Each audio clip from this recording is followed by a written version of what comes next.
주님께서 여러분과 함께 마테오가 전한 거룩한 복음입니다.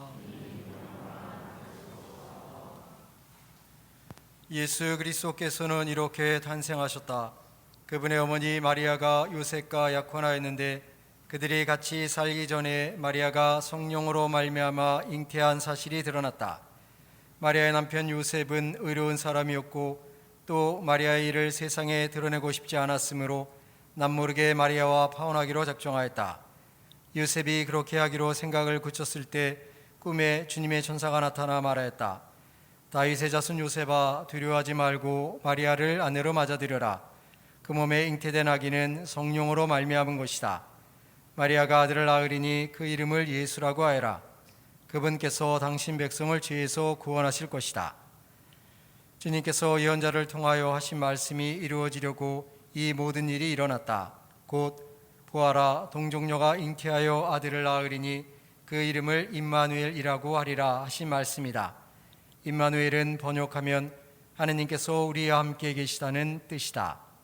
잠에서 깨어난 요셉은 주님의 천사가 명령한 대로 아내를 맞아들였다. 주님의 말씀입니다.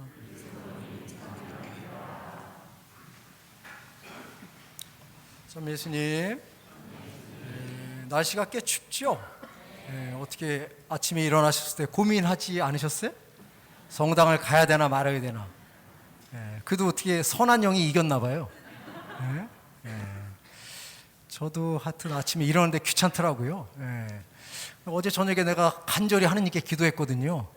내일은 주일이니까 기온이 상승돼야지만 우리 신자들이 성당에 올 수 있습니다라고 기도를 간절히 했는데도 기도의 결과가 있잖아요. 이렇게 기온이 안 올라갔어도 이렇게 신자들이 오는 거 보니까 주님이 내 기도를 들어주신 것 같기도 했고, 근데 뭐 날씨가 추워도 뭐 내일부터는 따뜻해진다고 하니까 또 그것을 또 통해서 위안을 받고 이렇게 살아갈 수 있지 않나 하는 생각이 들고, 그래서 뭐 날씨는 좀 춥지만 그래도 또 우리보다 어렵게 사는 사람들 생각하면서 또 활력 있게 또 사시면 좋지 않을까 하는 생각이 듭니다.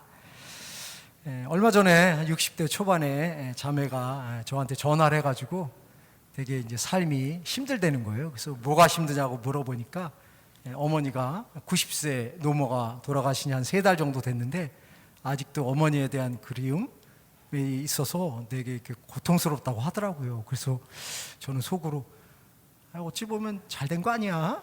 뭐 이런 생각도.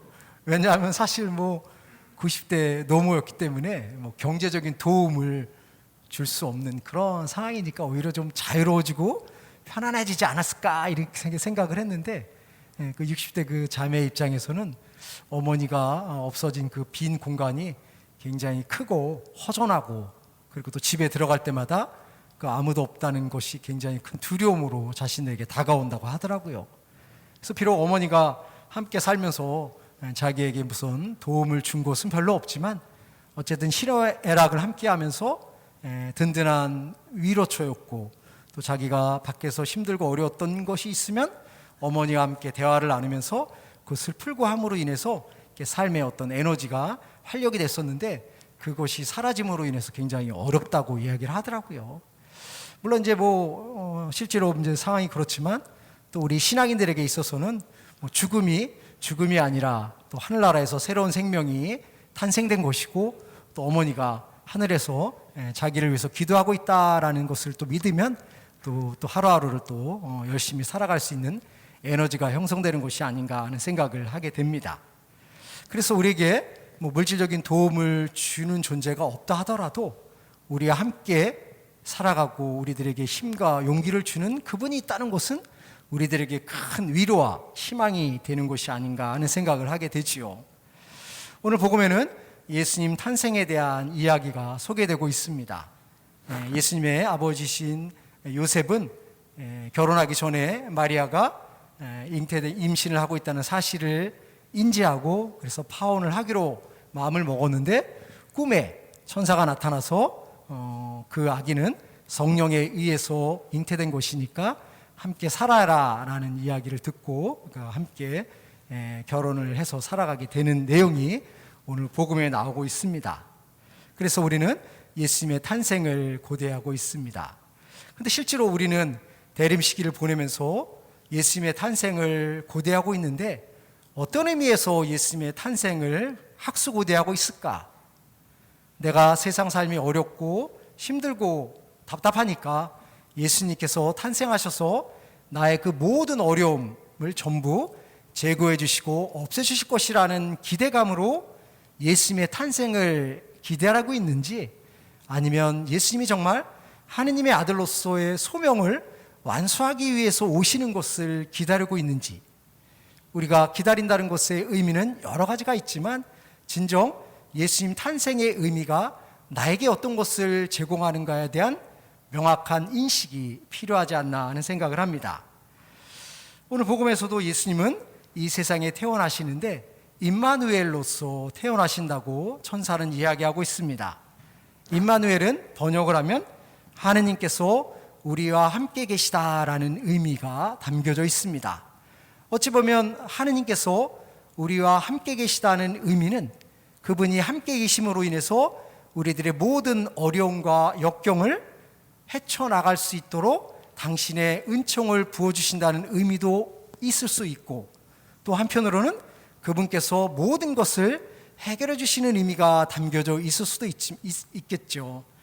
그런데 우리가 예수님을 통해서 간절히 원하는 것과 그분이 우리들에게 해주시려고 하는 것은 조금은 차이가 있지 않나 하는 생각을 하게 됩니다. 우리는 예수님께서 모든 문제를 다 해결해 주시고 우리를 편안한 삶으로 이끌어 주시기를 원할 수 있지만, 예수님은 우리의 힘을, 우리의 능력을 발휘하기를 원하시는 분일 수도 있다는 거죠. 그래서 하느님께서 우리와 함께 계시다는 의미는 우리가 모든 일들을 우리의 힘으로 해결하고 극복하는데 함께 해주신다는 의미가 더 강하지, 그분께서 당신의 능력을 통해서 모든 것을 해결해 준다는 의미는 조금 적은 것이 아닌가 하는 생각을 합니다. 왜냐하면 그분께서는 우리의 자유를 존중해 주시는 분이기 때문에 그렇습니다. 만약에 그분께서 우리의 자유를 존중하지 않으신다면 당신의 뜻대로 모든 것을 행하실 수 있지만, 그분은 우리 인간이라는 존재가 자신의 의지와 자신의 능력과 자신의 자유를 통해서 선택하고 어떤 것을 만들어 나갈 수 있도록 인정해 주시고 받아들여 주시는 분이기 때문에 그분은 진정 우리를 사랑하시는 것이죠. 물론 그분의 능력으로 모든 문제를 해결할 수 있지만, 만약에 하느님께서 당신의 능력을 통해서 모든 문제를 해결해 주신다면 우리는 우리의 자유를 온전히 사용할 수 없기 때문에 그분은 우리를 인정해 주시고 자유를 존중하시기 때문에 우리의 힘으로 어떤 난관에 있다 하더라도 그것을 극복할 수 있도록 함께 해주신다는 것이 더 중요한 임마누엘의 목적이 아닌가 하는 생각을 합니다.